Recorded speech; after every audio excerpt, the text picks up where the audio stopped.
ಇನ್ನು RSS ಸಂಘ ನೋಂದಣಿಯಾಗಬೇಕೋ ಬೇಡವೋ ಈ ಬಗ್ಗೆ ವಕೀಲರು ಏನು ಹೇಳ್ತಾರೆ ಅಂತ ನೋಡ್ತಾ ಹೋದ್ರೆ ಭಿನ್ನ ಹೇಳಿಕೆಗಳು ಕೇಳಿ ಬರ್ತಾ ಇದೆ. ಸಂಘ ನೋಂದಣಿ ಎಂಬ ಕಾನೂನು ಎಲ್ಲಿದೆ?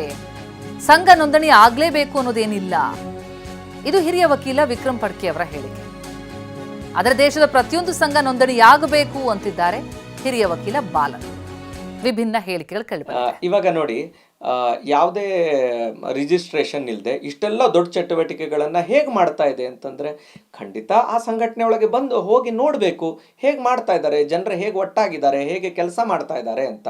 ಅದಕ್ಕೆ ರಿಜಿಸ್ಟ್ರೇಷನ್ ಬೇಕು ಅನ್ನೋ ಕಾನೂನು ಎಲ್ಲಿದೆ? ಈ ಪ್ರಶ್ನೆನೇ ನಾವು ಮರಿಬಾರ್ದು. ಈ ಪ್ರಶ್ನೆನ ಪದೇ ಪದೇ ಕೇಳ್ಕೊಳ್ಬೇಕು. ಇದಕ್ಕೆ ರಿಜಿಸ್ಟ್ರೇಷನ್ ಕಂಪಲ್ಸರಿ ಅನ್ನೋದು ಎಲ್ಲಿದೆ?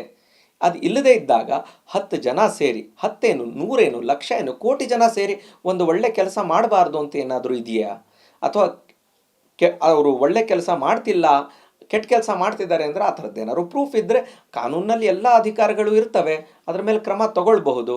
ಆಮೇಲೆ ಇವಾಗ ನೋಡಿ, 100 ಜನ ಸೇರೇನೋ ಮಾಡ್ತಾ ಇದ್ದಾರೆ ಅಂತ ತಿಳ್ಕೊಳ್ಳೋಣ.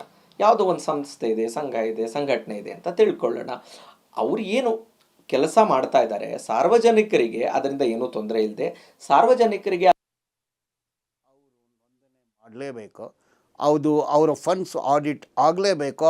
ಇಲ್ಲಾಂದರೆ ಏನು ದಾರಿ? ಕಾನ್ಸ್ಟಿಟ್ಯೂಷನಲ್ಲಿ ಆ ಸಂಘಟನೆಯಲ್ಲಿ ತಡೆ ಮಾಡಬೇಕು. ನೀವನ್ನ ಎಕ್ಸ್ಟ್ರಾರ್ಡಿನರಿ ಸಂಘಟನೆನ ನಿಮಗೆ ಏನು ಎಕ್ಸ್ಟ್ರಾರ್ಡಿನರಿ ಪವರಾ ನಿಮಗೆ?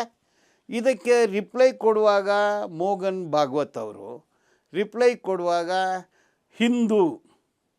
ಹಿಂದುತ್ವ ರಿಜಿಸ್ಟ್ರ್ ಆಗಿದೆ ಅಂತ ಕೇಳ್ತಾರೆ. ಇದು ಭಾರಿ ಸಿಲ್ಲಿ ಇದೆ. ಯಾವ ಧರ್ಮವನ್ನು ರಿಜಿಸ್ಟ್ರ್ ಆಗೋದಿಲ್ಲ. ಮುಸಲ್ಮಾನರು ರಿಜಿಸ್ಟ್ರ್ ಮಾಡ್ಕೊಂಡಿದ್ದಾರೆ, ಇಸ್ಲಾಂ ರಿಜಿಸ್ಟ್ರ್ ಆಗಿದೆ, ಕ್ರಿಶ್ಚಿಯಾನಿಟಿ ರಿಜಿಸ್ಟ್ರ್ ಆಗಿದೆ, ಬುದ್ಧಿಸಮ್ ರಿಜಿಸ್ಟ್ರ್ ಆಗಿದೆ. ಅದು ಧರ್ಮ, ಅದು ಬೇರೆ. ಧರ್ಮ ಬೇರೆ, ಸಂಘಟನೆ ಬೇರೆ. ಧರ್ಮ ಬೇರೆ, ರಾಜಕೀಯ ಬೇರೆ. ಧರ್ಮ ಬೇರೆ, ದುಡ್ಡು ಬೇರೆ.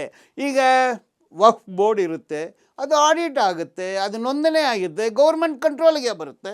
ತಿರುಪತಿ ಇನ್ಸ್ಟಿಟ್ಯೂಟ್ ದೇವಸ್ಥಾನ ಇದೆ, ತಿರುವನಂತಪುರಂ ದೇವಸ್ಥಾನ ಇದೆ, ಗುರುವಾಯೂರ್ ದೇವಸ್ಥಾನ ಇದೆ, ಬುದ್ಧಿಸ್ಟ್ ಮಾಂಗ್ಸ್ ಇದ್ದಾರೆ. ಪ್ರತಿ ಒಂದು ಕಾನೂನು ಚೌಕಟ್ಟಿನಲ್ಲಿ ಇರಬೇಕು, ಆಡಿಟ್ ಆಗಬೇಕು. ಅವ್ರು ಯಾರು ಸಂಘಟನೆ, ಯಾರು ನೋಂದಣಿ, ಯಾರು ಮೆಂಬರ್ ಇದೆಯಲ್ಲ